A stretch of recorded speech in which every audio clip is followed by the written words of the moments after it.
Hi, welcome to Whatever. I'm Dragon Pet, I'm Alex Drake. and today's topic is Ready Player One, both the movie and the book. Now, if you haven't read the book yet, It's good. Trust me, I don't like books, and this book was good. but start with the movie. Go out and watch the movie. The Ready Player One is probably, you're talking about a movie that's got so many Easter eggs and so many tributes to the 80s lifestyle. It's all a giant Easter egg. It's a giant Easter egg over the 80s. The story, quick plot summary, just so you know. A rich man comes up with a way to make a giant network. This network becomes a virtual reality network that everybody basically goes to school, that lives their lives on. He dies. He leaves control of his company to whoever can find His egg. his giant Easter egg. This Easter egg is guarded by 3 gates: bronze, silver, gold, whatever. The point is, he got 3 tests to get there. In the movie, years have passed since the man has died. In the book also. And they are attempting to find the clues to where these Easter eggs are hidden. Now, the differences between the book and the movie is on what those contests are. Now, in the movie, the first one is a race, which in order to win this race correctly, you had to listen. Well, you had to listen to the clues from the creator, and he said to go backwards, and that allows you to win the race. Now, I'm not going to go through and do a spoiler alert and tell you all the different clues that are done and how they find the ways to beat them. That's not really, I mean, they're good. The contests in the book are different from the contests in the movie. There's a little bit of overlap, but not a whole lot when it comes to the contests. What you have that is consistent is the main characters. You have Parzival. You have Artemis. Daito and Shoto. The word he mumbled was H. Okay, these are the 4 non-Sixers. The Sixers are a group of people that are hired by a company, IOI, and their job is to go out and look for these clues and try to pass these tests so that IOI can end up controlling the internet. It is ran by a man by the name of Sorrento. And Sorrento is your typical villain. He's a royal jerk, and he's more than willing to kill people to win. The plot of this movie is simple. Parzival is going out to try to win, and in the process, he makes friends with H. After H, he meets Artemis, Daito, Shoto, and Shoto are 2 others that are involved in this hunt for the egg, and the 4 of them end up working together to defeat Sorrento. I know, typical story, very popular type of story from back in the 80s. But what makes this show so great is the tie-ins and the connections to all these movies and television shows and music of the 80s. Now, I am an 80s brat. That is when I was in high school and just after that. So this is just brings me back to my childhood memories. I love it. And the Easter eggs that are so prevalent in this show. And the movie did a great job of keeping and expanding on the Easter eggs.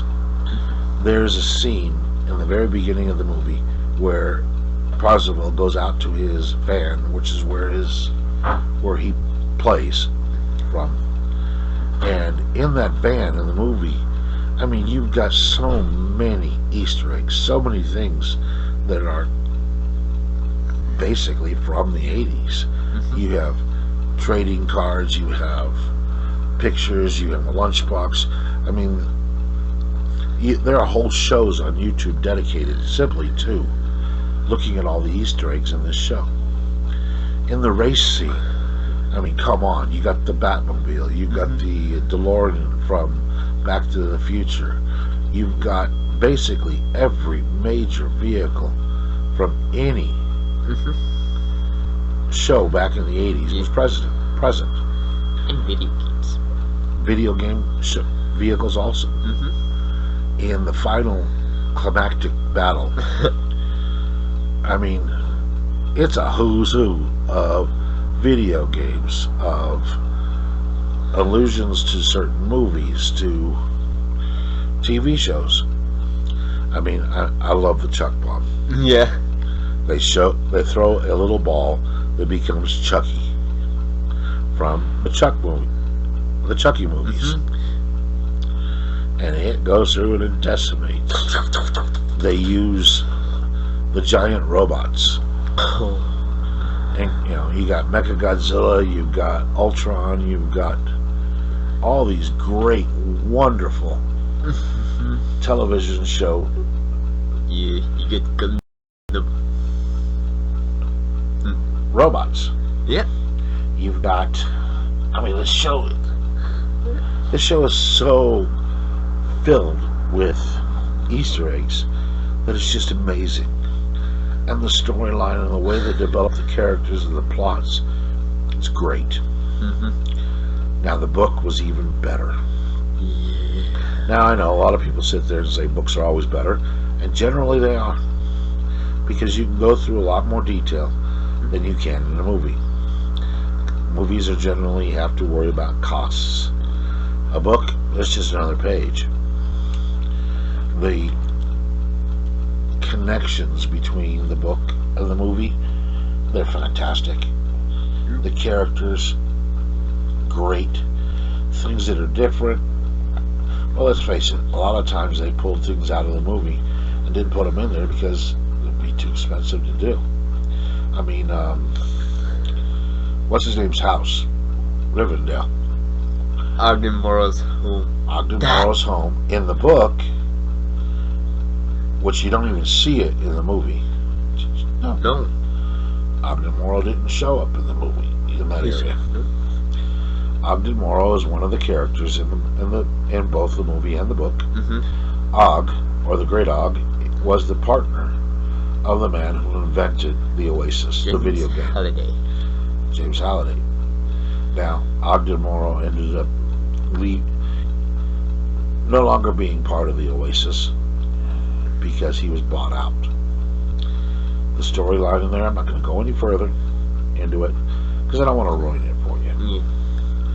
The point is, in the book, Ogden Morrow is a little bit more involved towards the end of the story, and to the point where the characters get to go to his home. And he has created a home that is basically Rivendell. For those of you who are not nerds or not into anything of that nature, Rivendell is one of the homes of the elves in the Lord of the Rings trilogy. And The Hobbit. And in The Hobbit. And Ogden Morrow's wife loved the Lord of the Rings. She was a Tolkien fan. So he created for her and paid to have built Rivendell.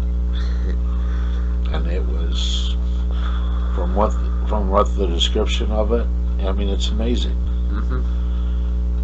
It'd be fun. It's, number one, I wish the Oasis were real. Yeah. In the Oasis, anybody can be anything or anyone. You create an avatar, and your avatar could be, I mean, you could be a bowl of pudding for all it matters. You didn't have to be human. You could be a cyclops, an ogre, or whatever. And you could do whatever you want, providing you had the coinage to do it. And you can earn coins online. people ran businesses purely on this in the Oasis. And this is an amazing thing to me. I mean, I wish reality was a little bit more like that. Sadly, it's not. We don't have a way to escape. The Oasis is better than what now is coming out, the VR headsets. Even beyond. Way better. Now, we've had several movies come out over the years about a virtual reality world. And I know that the game makers are working on trying to figure out how to do it. How to get the synaptic suits, the suits that allow you to, your motions and your actions can be duplicated from real life into the game. And it's a start.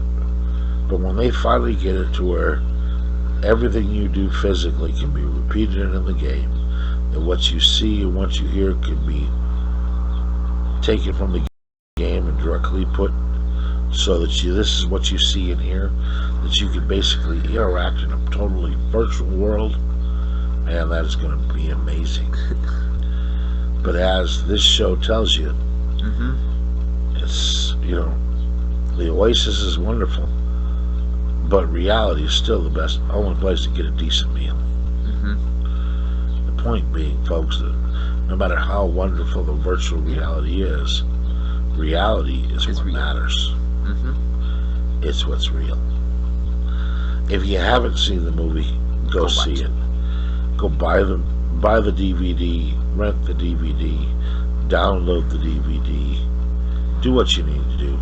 The show is wonderful. And once you've done that, if you enjoyed the movie, buy the book. It's worth the money. As Alex has basically said, he reads only when he's basically made to.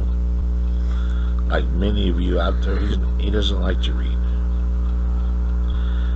But he enjoyed this book. It's a great book and a good way to spend some time. And this has been our discussion of Ready Player One here on the Whatever Show. We hope you've enjoyed it. If you have any questions or comments, tell us about your favorite part of the show.